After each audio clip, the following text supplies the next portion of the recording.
वट सावित्री से वर पूजा तक आस्था, प्रकृति और अटूट प्रेम का सनातनी महापर्व।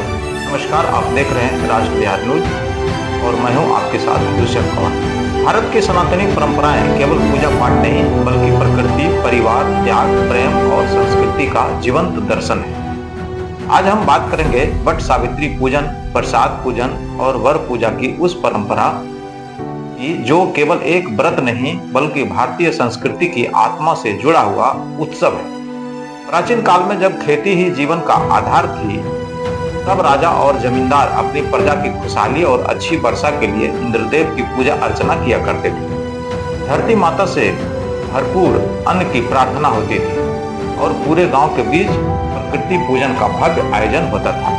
मान्यता है कि मिथिला के राजा जनक स्वयं हल जोतकर कृषि आरंभ की परंपरा निभाते थे।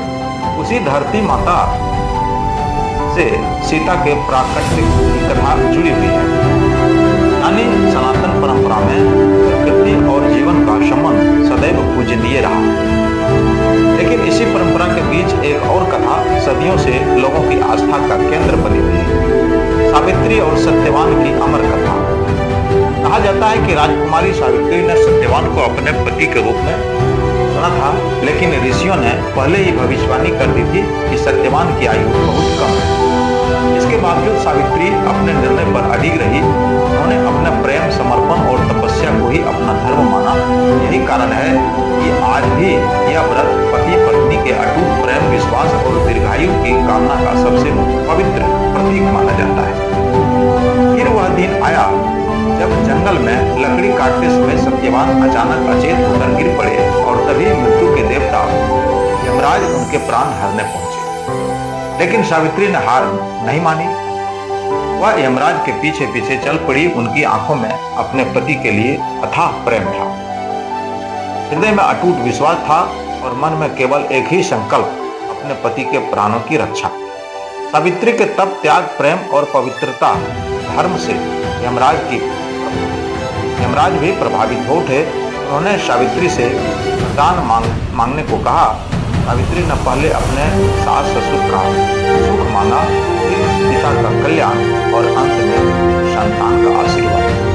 तभी यमराज समझ गए कि बिना सत्यवान को जीवित किए यह वरदान पूर्ण नहीं हो सकता और अंततः सावित्री के प्रेम, निष्ठा और अटूट समर्पण के आगे मृत्यु के देवता को ही झुकना पड़ा।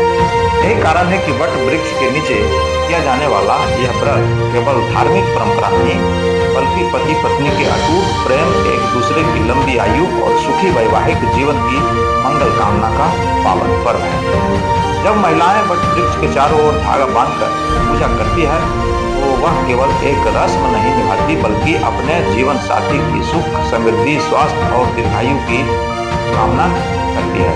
वट वृक्ष जिसकी जड़ें धरती को मजबूत देती है, जिसकी शाखाएं जीवन का विस्तार दर्शाती है, उसी प्रकार भारतीय संस्कृति भी रिश्तों को प्रेम और विश्वास से जोड़ती चली आ रही है।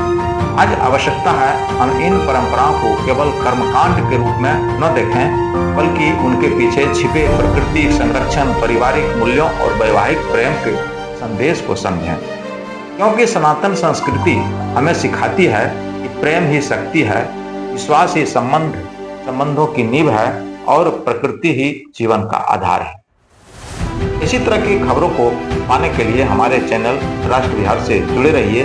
हम आपकी हर कड़ी में आस्था, ऐतिहासिक धरोहरों और अन्य महत्वपूर्ण विषयों पर विशेष जानकारी लेकर उपस्थित होते रहेंगे। तब तक के लिए हमें अनुमति दीजिए। धन्यवाद। नमस्कार।